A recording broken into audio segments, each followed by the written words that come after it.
and welcome in the online session of class 10th Science Chapter 3 Light, Reflection and Refraction. Let's have a look on the learning objectives of today's video session. Today we are going to cover the topics spherical mirrors, types of spherical mirrors, some important terms related to spherical mirrors, then principal focus and focal length, and the sign conventions of the spherical mirrors. So let's begin with. Now, let us discuss what are spherical mirrors. Fine. The mirrors, which are mirror, we have already discussed that any smooth and well polished surface is called as mirror, from which the reflection takes place. So, the mirrors which are a part of the sphere are called the spherical mirrors. Okay, I hope sphere you everyone knows. So, the mirrors which are part of the sphere, they are called the spherical mirrors. Here in the diagram, you can see two spheres are shown. Okay, and here you can see that this part is highlighted and here also this part is highlighted. Okay, so these are the two types of mirrors. Name I think you all know very well. One is concave mirror and the other one is the convex mirror. But let us first discuss the definition of these very clearly. So the reflecting surface, every mirror from where the reflection occurs is the reflecting surface. Okay, so the reflecting surface of a spherical mirror is curved inward or curved outwards. Fine. So what is the first condition in case of spherical mirrors?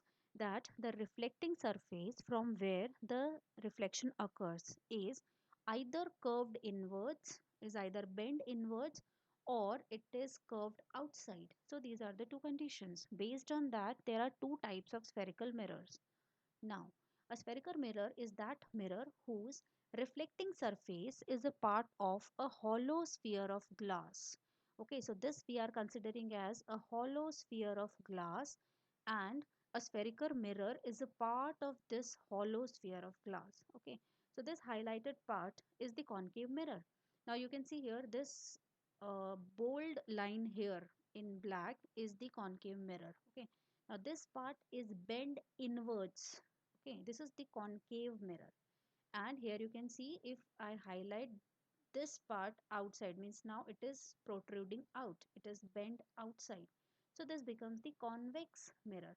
Now this convex mirror is also a part of this hollow sphere of glass. So both the spherical mirrors are part of the spheres. Okay, in one mirror the reflecting surface is curved inwards, and in the other one the reflecting surface is curved outside. Fine. Now, the thing which has to be clear in mind is that one side of the mirror is always well polished and reflecting. So, in the mirror, the one surface is reflecting surface and the other side of the mirror is always opaque so that light cannot travel through it. Okay. So, the one surface is reflecting surface which is well polished surface, and the other side of the mirror is always opaque. Okay, means something is coated behind the mirror so that it becomes opaque. So if you can see the handy mirrors at your home also, that if you see the back side of the mirror, it is always coated with some coating so that it becomes opaque. Okay, and light cannot travel through it, and so that the reflection can take place. If light travels completely through the glass, then it is not a mirror because it becomes then a transparent substance. Fine. And reflection always occurs when one side of the mirror is opaque. Okay. So this has to be kept in mind. Now let us move on to the next one, the types of spherical mirrors. Now one should not confuse between concave and convex. Okay, so spherical mirrors are of two types. One is concave mirror and the other one is convex mirror. Now both the diagrams are shown here, so let us first discuss the concave mirror. So this is the diagram for the concave mirror. Here you can see that this is the part of a sphere which is curved inwards. Okay, so in case of concave mirror, the reflecting surface, this is the reflecting surface from where the reflection occurs, and these are the rays of light you can see which are striking the reflecting surface and they are reflected in different directions. So the mirror in which the reflecting surface is towards the center of the sphere. Now let us move on to again to the back diagram here. This is the sphere. Okay, now this is the concave mirror here. Okay, now this is the center of the sphere. This is the complete sphere and this is the center of the sphere, which is denoted by the letter capital C. And you can again see here there is the center of the mirror. This part is the mirror, and this center of the mirror is called the pole. This we are going to discuss further. Okay, so center of the sphere. So what the definition is saying, that the mirror in which the reflecting surface is towards the center of sphere. If you see here, now the sphere will be formed in this direction. Fine. And the here somewhat here will be the center of sphere. So this reflecting surface is towards the center of the sphere. So such type of mirror is called the concave mirror. Fine. Reflection occurs from the bent side. This is the bent side, and reflection will occur on this part. And this other side is the non-reflecting part. Okay, which is shown shaded here. Right? This is shaded. This is the non-reflecting side, and this side is the reflecting side. Okay. Now let us try to discuss what is convex mirror. So here is the convex mirror. You can see. Now you can see that the center of the sphere of this diagram will be somewhat here. Okay, so how can we define it? That the spherical mirror in which the reflecting surface is away from the center of sphere. Center of sphere is here, but the reflecting surface is away. It is outside here, this side.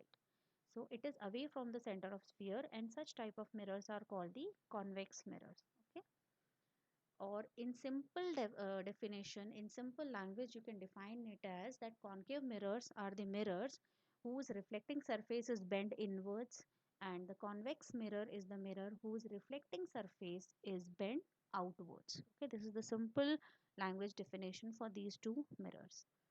Now reflection occurs at the bulging out surface. Here you can see the light rays coming. This is the reflecting surface. So this is the bulging part from where the reflection occurs. And this shaded part is the non-reflecting part of the convex mirror. Okay. So these are the two types of spherical mirrors. Now let us try to understand some of the important terms which are related to spherical mirrors. Okay. So the first one is center of curvature. I think we have discussed this. That is the center of the sphere is only known as the center of the curvature. So the center of the hollow sphere of which the spherical mirror is a part. Okay, what we are saying, that the center of the hollow sphere of which the spherical mirror is a part is known as the center of curvature. Fine, this is the center of curvature and it is denoted by capital C. The reflecting surface of a concave mirror is towards C. You can see here that this is the reflecting surface of concave mirror and it is towards C. Whereas in case of convex mirror, you can see this is the center of curvature, but the reflecting surface is outside. So it is away from the center of curvature. Right? Now the next one is pole. Pole is nothing but the center of the mirror. Okay, you can see here it is denoted by capital P. Now this is the mirror, this is the concave mirror, and this is the convex mirror. And both the mirrors have a center, and this center is called as the pole. Okay, and it is also called vertex, and it is denoted by the capital P. Fine. Now next one is radius of curvature. Fine. Radius, we all know that the sphere has a radius, and that radius is only known as the radius of the curvature. So you can see in the diagram here that the radius of a hollow sphere of which the spherical mirror is a part is called the radius of curvature. Fine. So this distance means the distance between the point C and the point P is called the radius of curvature. You can see in the diagrams very well. In both the spheres, the distance between the line joining, or the distance between the P and the C, center of curvature, and the pole is called the radius of the curvature. Fine, it is labeled also very well in the diagram. Now the next one is the principal axis. Okay, axis, you know, it's the imaginary line always. Okay, so it is the straight line, it is always a imaginary line. So it is the straight line which is passing through the center of the curvature. So you can see here this line which is passing through the center of curvature and the pole is known as the principal axis, and it is shown in both the diagrams, in concave mirror as well as in convex mirror. Fine. So this is the line joining the P, that is pole, center of curvature, and passing through them is called the principal axis. I hope this is clear to you all. Then the next term is aperture. Aperture, you can see here. See, this is the part. This is the mirror. Okay. And this diameter, you can see here, this diameter of the mirror is known as the aperture. Okay, this is called the aperture. So what terms here we have discussed today? We have discussed the center of curvature, which is denoted by capital C. Then we have discussed about the pole. Then we have discussed about radius of curvature, then principal axis, and then aperture. I hope all are clear to you. Okay, now the next is principal focus and the focal length of the concave mirror first. Okay, so this is the concave mirror shown in the diagram. You can see here this dark black color line showing the reflecting surface of the concave mirror, which is bent inwards. Okay, it is like a cave. Okay, it is like a cave which is bent inside. Okay, now what is principal focus?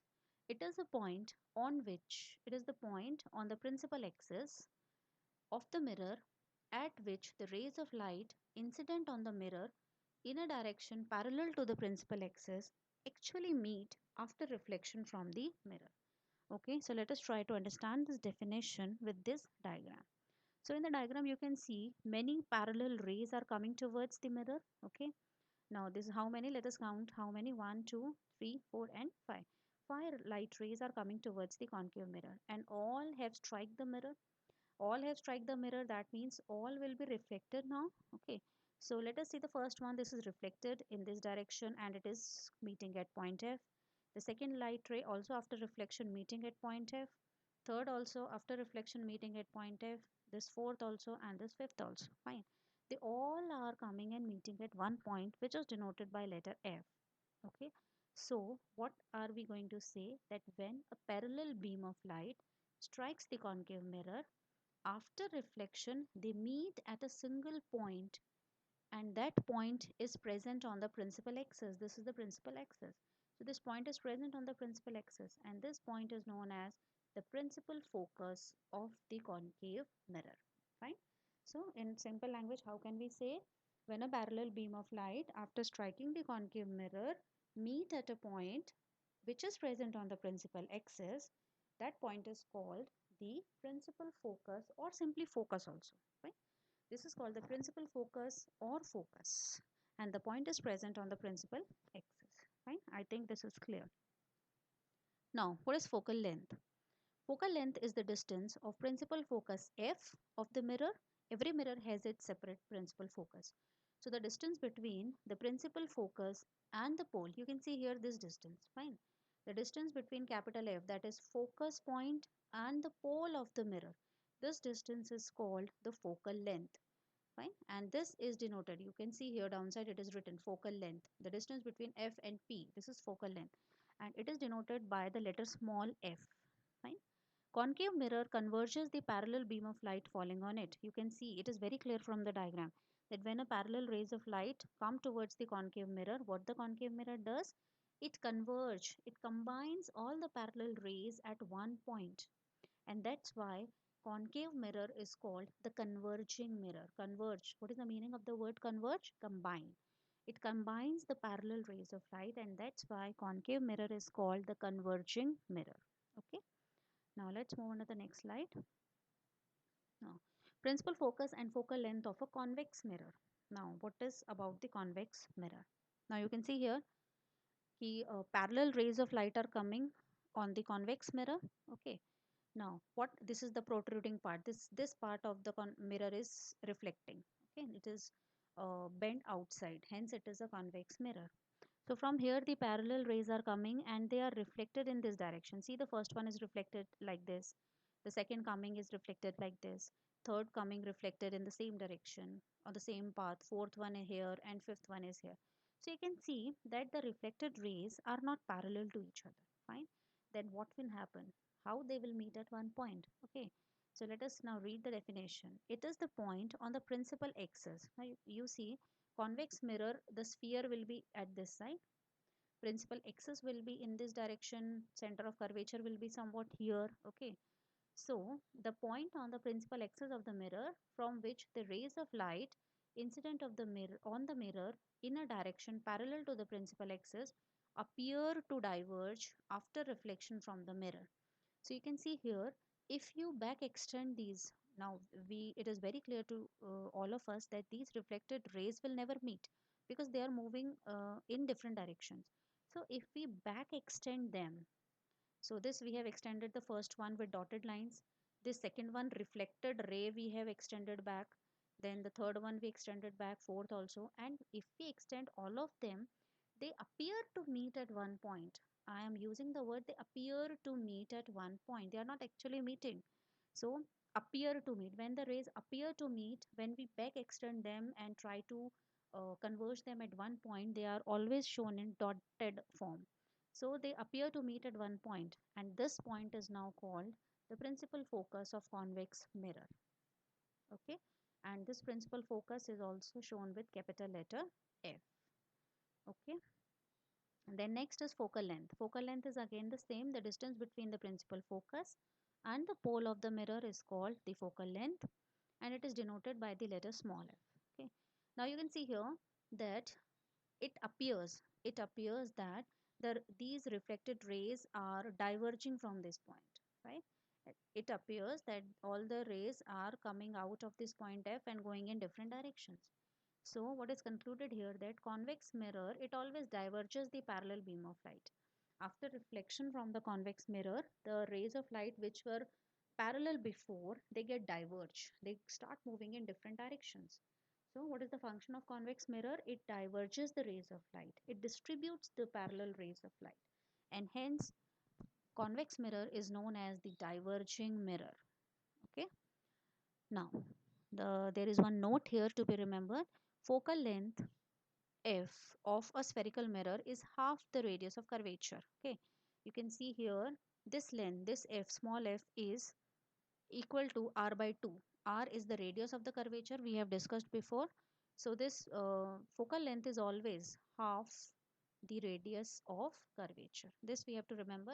It can be used in your numericals. Okay, sometimes radius of curvature is given, and if you have to use focal length, you have to make it half and use it. Okay.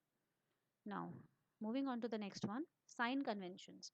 Like in the next topics, we have to draw the ray diagrams and see how the image is formed. For that, we have to learn some sign conventions. Okay, sign conventions means where the image is there, what sign you will use, whether you will use positive or negative. Fine. So let us try to understand these sign conventions.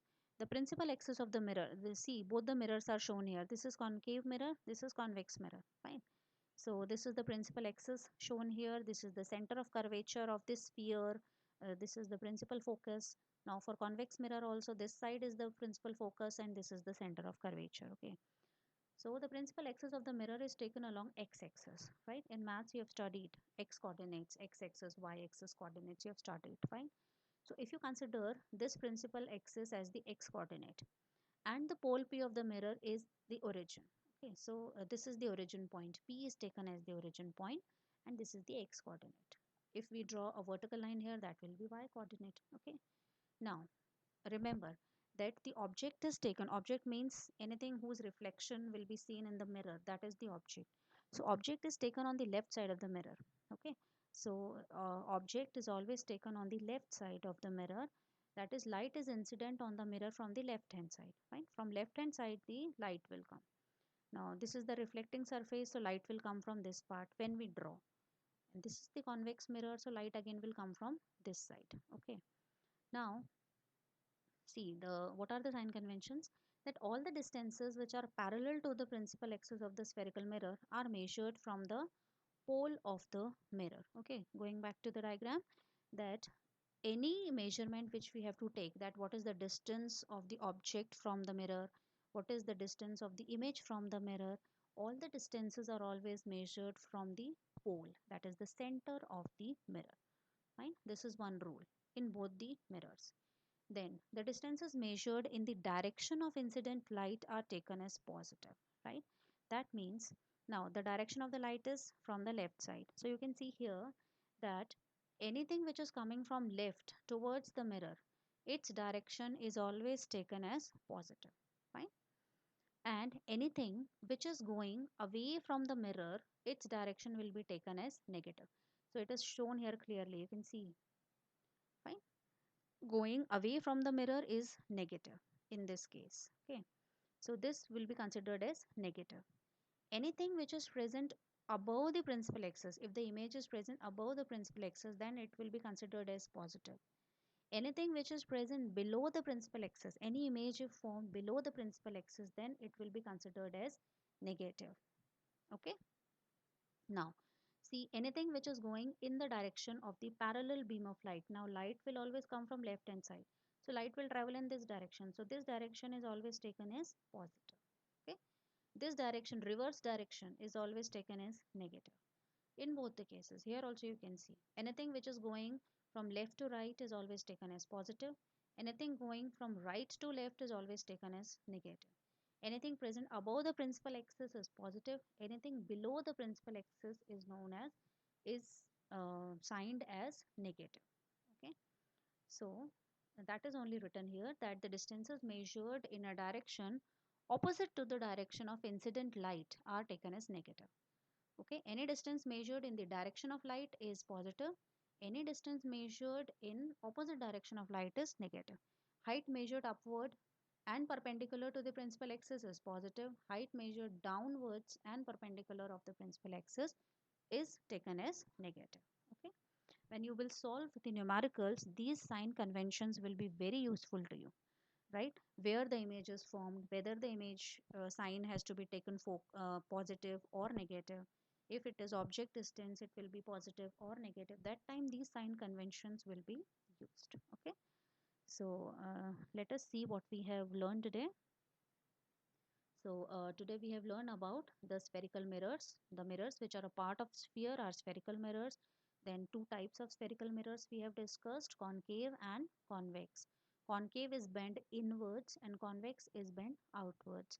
Then some important terms we have discussed, that is center of curvature, radius of curvature, pole, aperture, of principal focus, focal length. Fine, these we have discussed. And then lastly we have discussed about the sign conventions of the spherical mirrors. Fine. I think sign conventions you all have to learn very clearly, because sign conventions of lenses are also present.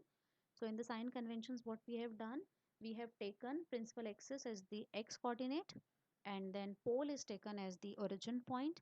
Anything coming, object is always present, or light is always coming towards the left to right.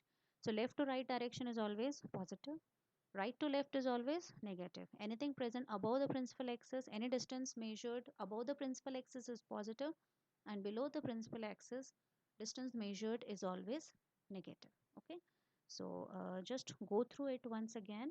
If you have books, read it. Otherwise, go through the slides properly. Make notes I'm going to give you, but just keep on reading till the lesson completes. And if you have any doubt, just ask. Okay, thank you so much.